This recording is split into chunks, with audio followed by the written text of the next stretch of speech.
I'm going to talk a little bit about soldering, and then I'm going to show you how to do it on this Estes project. So, first things first, you want to have a little bit of water on your sponge. The sponge is getting kind of old. Because then you can kind of get the impurities off of here. It'll steam itself out.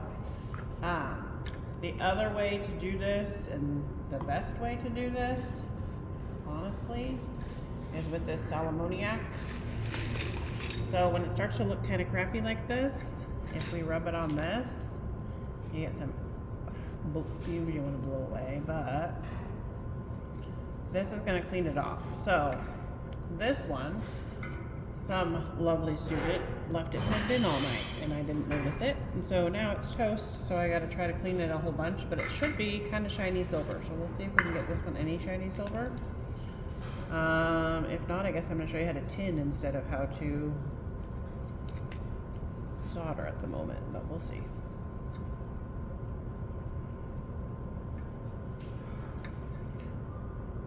Not looking too bad right here. When people don't do this ever, then it takes us a little bit longer. So we're gonna press pause and we'll come back. Good? All right, so I put a little bit on here of solder to make sure it would stick, and it is sticking now. So if I do a little bit of scrubbing here now, it should, you see how that's way, way, way different? This is tinning, right? So clean it, you get a little bit of solder on there, and then you can get it to stay. That's what the whole thing should look like right here. But my lovely children are not the greatest about cleaning stuff off. So you get a bonus here, how to tin a soldering iron.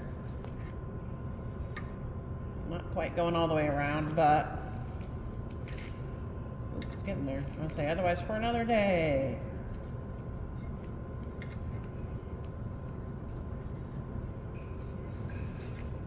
Ooh, looking pretty good. All right, that's what it's supposed to look like. You saw what it was before, so this is good. And then we can just wipe it off here, and it's beautiful and ready to roll. So back to soldering. We have our little box of solder. You can see you want the smaller ones. So like, I think they're just easier to deal with. So this one versus this one, I think that's way easier to deal with, just so you know. So I will use a few of these ones that are this size.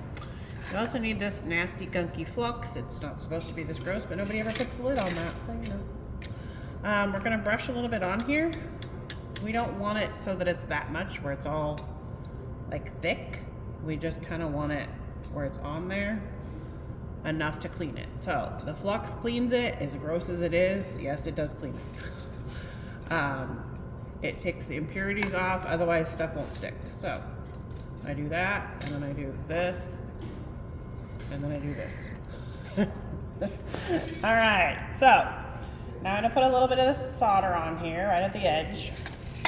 Now, this whole area is hot, so I always do it, if you're left-handed, you would do it from this way to that way. I'm right-handed, so I'm gonna do it from the left to the right. When you do this, you can't feel it, but I can. This metal is cold. This is gonna melt pretty quick, most likely. Yep, really quick. Ooh, well, it melted already. But that is what I call like hot glue, okay? We want it to melt all the way in, okay? So I'm gonna touch, and sometimes I actually tip it, and I'm gonna go really slow. And if I go really slow, do you see how it widens out and it gets like all kind of satisfyingly melty? That's what we want, okay? That means it's melting like toast, butter on toast instead of butter on bread. See that teeny tiny piece? It's still going. Ooh, doggies, that's a good one there. Look at that. Nice. Okay, well, I didn't get to show you very much. But in theory, if it doesn't go that good, you would add a second piece. I'm gonna end up doing your whole project here. I think because it's tinned, right? People struggle when it's not tinned. You can kind of see at the end where I missed, right? So we'll just put a little extra piece, a little extra piece there. This is hot now. I'm gonna actually just go back, because sometimes you gotta do a beauty pass. I'll show you how to do it really badly too. How's that sound? All right, so there's that. So I like it like that. I like it actually a little bit thicker than what that went, which is okay.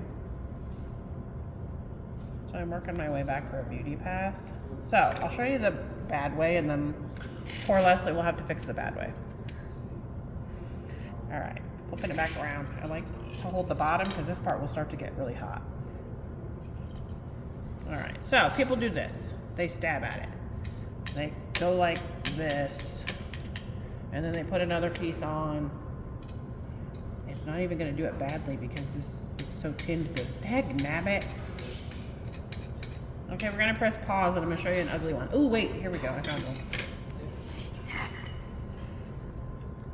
That's ugly, right? That's like what I call, well, sometimes it's toothpaste, but this is more like hot glue than toothpaste. So to fix this, like there's too much on there for one, right? If you could see Leslie's face, she's like, oh my gosh, right? So I'm gonna let this roll off, right? So oftentimes, honestly, I get a bunch of pieces from here as well, because I think they're easy to deal with. So if they went like this, and do what I call a beauty pass, I can feel my thumb getting warm. Then that's gonna help. So see how it looks better already? They probably need to put some more flux on because the flux has been sitting there for a couple days, but don't touch this right away, but it can be used after it cools off, just so you know.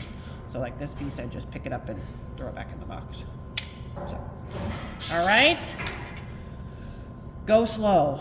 That's the main thing, and obviously, apparently having it tinned works way, way, way better than this junk. So, that's it.